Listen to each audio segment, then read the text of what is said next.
کئی لوگ آتے ہیں کہتے ہیں کہ تسلیم بھائی دعا کریں، مالی حالات بہت پریشان ہیں، بہت پریشان۔ میں نے کہا دیکھیں مال میں برکت کا دو ہی طریقے، ایک اللہ کا شکر ادا کرنا شروع کر دیں، دوسرا اس کی راہ میں تقسیم کرنا شروع کر دیں۔ وہ کہتے ہیں سر ہمارے پاس تو خود نہیں ہے، ہم دوسروں کو کیا تقسیم کریں، ہم تو آپ سے دعا کرانے آئے ہیں، آپ الٹا ہمیں یہ کہہ رہے ہیں کہ تقسیم کرو۔ میں نے کہا بھائی اگر ایک روٹی ہے تو آدھی تقسیم کر دو اللہ کے لیے، اتنا تو کر سکتے ہو، آدھی نہیں کر سکتے اس کا چوتھا حصہ کوارٹر ہی تقسیم کر دو، کر کے تو دیکھو اللہ کے لیے۔ جس کے پاس نہیں ہے نا پیسہ، وہ مہینے میں ایک دن کسی غریب کو اللہ کے لیے کھانا کھلا دے، ایک دن، آپ دیکھیں اس کے مال میں برکت ہونا شروع ہو جائے گی۔ یہ بڑا زبردست نسخہ ہے کہ کھلانے سے مال بڑھتا ہے، کبھی کم نہیں ہوتا۔ ضرورت سے زائد جو چیزیں تقسیم کریں۔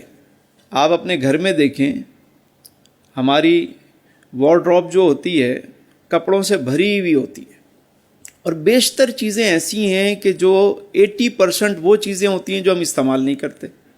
شادی کے کپڑے رکھے ہوئے سجا کے ابھی تک، بھائی کیا دوبارہ دولہا بننا ہے؟ ہمت بھی نہیں ہے بننے کی، لیکن رکھیں گے سجا کے۔ اچھا پہلے کا دور تھا بچے پہن لیتے تھے، باپ کے شادی کا لباس بچوں نے پہنا، اب تو وہ دور بھی نہیں ہے، تو نئے فیشن آ گئے، نئے ڈیزائن آ گئے، کون پہنتا ہے؟ لیکن رکھیں گے، بانٹ دو کسی غریب کو دے دو، نہیں دیں گے۔ جوتے اتنے سارے ہوں گے، پہنیں گے 2-4 جوڑیاں۔ ہمارے یہاں کتابیں اگر میرے پاس بہت زیادہ ہیں تو آپ پڑھتے کتنے ہیں؟ 20% آپ چیزیں استعمال کرتے ہیں، 80% آپ نہیں کرتے، آپ نے رکھی ہوتی ہیں۔ تو ضرورت سے زائد تقسیم کر دیں۔ ہر مہینے اپنے گھر میں صفائی کریں اور اپنی الماری کو نکالیں، کتابوں کی الماری، چیزیں، ضرورت کی چیزیں چھانٹی کریں، آپ دیکھیں گے وہ ڈھیر بن جائے گا، آپ تقسیم کر دیں۔ الحمدللہ میں تحدیث نعمت کے طور پہ کہہ رہا ہوں، یہ نہیں کہ کوئی اپنی بڑائی بیان کر رہا ہوں، جب سے اس فارمولے پہ عمل کیا اور چیزوں میں برکت ہو گئی ہے۔ اب تو میری مسز جو ہیں وہ اللہ ان پہ بھی کرم فرمائے، بہت یعنی وہ فریج روزانہ وہ خالی کر دیتی ہیں، کبھی میں نے نہیں دیکھا کہ آج کی چیزیں کل رکھی ہوئی ہیں، انہوں نے جاتے ہوئے بڑے اچھے طریقے سے پیک کر کے، کام والی جو ماسی ہوتی ہیں ان کو انہوں نے پیک کر کے دے دیا، لے جاؤ۔ گھر میں جو چیز ہے، کبھی کبھی تو بچے میں نے دیکھا لڑ رہے ہوتے ہیں کہ وہ آپ نے کہاں ہے، وہ ہم نے رکھا تو بولو میں نے دے دیا، تم لوگوں نے تو کھا لیا تھا، اب یار کل کیا کریں، کل پھر بنا لیں گے۔ ایسا ہوتا ہے؟ آپ وہ کپڑے اپنے بچوں کے میں نے دیکھا ہے کہ وہ بانٹتی رہتی ہے۔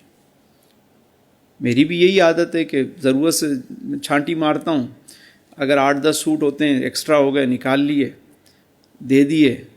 میں ابھی دے کے ہٹتا ہی ہوں کہ اللہ تعالیٰ پھر اور دے دیتا ہے، نئے مل جاتے ہیں۔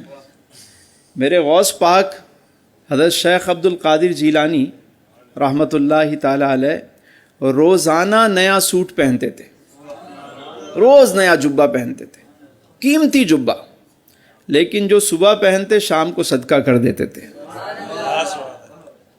روزانہ نیا، شام کو صدقہ، پھر نیا۔ اللہ دے تو تقسیم کرو یار، سب چیزیں جمع کرنے کی تھوڑی ہوتی ہیں، کیا کرو گے؟ تقسیم کرنا شروع کریں۔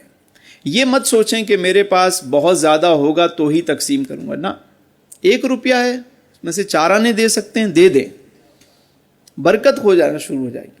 یہ نسخے ہیں برکت کے، پر سخی کا کام تو بانٹنا ہوتا ہے، سخی کا کام بانٹنا ہوتا ہے۔ اللہ کو سخی بہت پسند۔